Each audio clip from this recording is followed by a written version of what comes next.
I stood at the threshold of their front door, clutching a small bundle of colorful balloons and a cake trembling in my hands.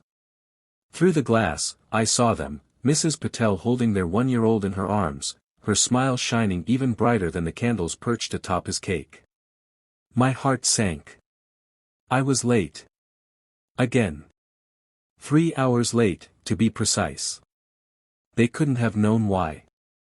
I'd sent messages earlier, running late. Chemo session ran long. But in the chaos of toddler laughter and party chatter, maybe they hadn't seen it. To me, this party was everything. Even from the hospital bed that morning, I'd vowed I'd make it do or die. So I'm standing here now, soaked by a sudden June thunderstorm, dripping through the hem of my dress, trying to muster whatever courage remained inside me. A voice crackled through the storm, "You made it." And she did know. Mrs. Patel's eyes glistened with tears, Rachel's pale hand tight around mine. Across the room, young parents swayed with guests. Music played softly, and laughter bubbled like fountains. The heartbeat of this room pulsed with warmth and celebration, and my late arrival was just another note in their symphony. Yesterday morning had been different. 24 hours ago, I woke to the hospital's intercom calling my name for one of the hardest decisions of my life, a new chemo regimen that would kill the lingering cancer in my body, but at a cost. Nausea, exhaustion, weakness. More sleepless nights. Possibly more rounds to come. And tomorrow, well, tomorrow was my mother's birthday. But today? Today was Rahul's first birthday, and I promised I'd be there. I thought I could beat the clock. I always wanted to believe I could. The drizzle on the pavement mirrored the teardrops I'd shed in the chemo chair. Yet, each tear reminded me of why I fought, to live, to love, and to be there for moments that mattered. Across the hall, I watched other patients alone on their beds, faces gaunt and distant, clinging to hope. Some had families waiting outside. Some didn't. In that stark, antiseptic room, I realized how fragile life is, and how powerful simple acts of humanity can be. That afternoon, I overheard a nurse quietly offering to squeeze the hand of an elderly man whose daughter couldn't make it. A janitor brought soup to someone who couldn't swallow solid food. Strangers held each other steady through needles and IVs. In that sterile world, I discovered kindness in its purest, most universal form. When my turn came, I asked the chemotherapy nurse, "Any chance I can make it to a birthday party tonight? It's for a little boy named Rahul." She hesitated, checking charts, calculating timing. Then she smiled, "Let's try. But I can't promise." 3 hours later, for pumps still whirring, I asked the nurse to disconnect the fluids. My mind swam. My body sagged. But glance at my phone told me the party started 30 minutes ago. I typed hastily, "Leaving now. If I don't make it, I'm sorry." Each step through the hospital aisles felt longer. Each breath heavier. Drizzle had turned into rain by the time I reached the car. My hands shook as I sped through wet streets, tears stinging my cheeks, not from chemo-induced emotion, but from fear. Fear that I'd let them down. Pulling into their driveway, I looked at the drooping balloons in my hand. The cake's frosting smeared. My cheat against cancer had caused me to cheat time itself. I climbed out. My legs refused to move. A nurse's schedule flashed in my mind. I wondered, was I selfish? Why did I even try? Then the front door swung open. "Hey," Mrs. Patel breathed, stepping out into the rain. One hand held an umbrella, the other reached for mine. "You're here." No judgment. No anger. Just quiet grace. Some part of me relaxed. She led me inside. Shoes kicked aside. Banners read, "Happy First Birthday, Rahul." The first image I saw, their son, wide-eyed, shining with delight. He cooed and reached for me. I swallowed hard. How can I not be grateful? How can I not be here?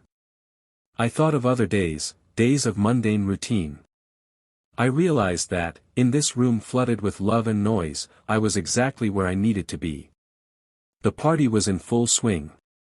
Children scampered around, adults clustered in cozy circles, smiles flared like sparklers. The air smelled sweet with cake and spices. I cornered a friend, whispered that I'd missed the cake cutting, and she smiled, "We saved you a slice." Each bite tasted like survival. Later, I was surprised by a quiet moment when Mrs. Patel pulled me aside. She pressed an envelope into my hand. Inside, a note that read, "Your fight is our fight. We're here for you." Beneath, a check. Then she touched my arm, "We want to help." I stared. My throat tightened. Not embarrassment. Not guilt. A profound sense of belonging. Because in that moment, I realized the power of selflessness. They were giving me as much as they were giving their son, hope. I was still weak. But I grabbed the mic. The room quieted. I looked at their bright faces. "Thank you," I said, voice wavering. I told them about my diagnosis.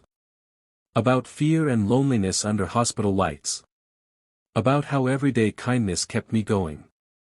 About how I promised myself I'd be at this birthday, no matter what. The crowd nodded, tears in eyes. Then I flipped the moment, "But tonight isn't about me," I continued, "it's about celebrating a new life." I urged everyone to raise their glasses. To baby Rahul, may your life be kind, full of love, and may you always know how much your presence means. They cheered. Candles glowed brighter. Children waved. Each child's laugh bled through the soft music. I thought, this is why I endure. This is why I live. The night wound down. The storm outside had passed. Stars peeked through clouds as we stepped onto the porch, my dress dried now, my face softer. They waved me to the car. I held their goodbye longer than necessary. It felt like an embrace across time. Before I left, little Rahul tugged my sleeve and whispered, as best a toddler can, "Bye-bye." His grin lit my entire world. I drove through empty streets, the road slick but smooth. In the quiet solitude, I thought about the future, more chemo sessions, more hospital corridors, more flickers of fear. But also more birthdays. More moments like this, suspended in time, the laughter, the tears, the undeniable warmth of human connection. I thought of the nurse who helped me leave early. The stranger who held another's hand. Each thread of compassion woven together, creating a tapestry stronger than illness, fear, or doubt. Tonight, I learned that when one person shows kindness, the ripple reaches farther than we see. It shapes destinies. It gives breath to hope. It reminds us, even amidst our battles, we can show up, for others and for ourselves. I wasn't just late. I was human. And in humanity, we find grace.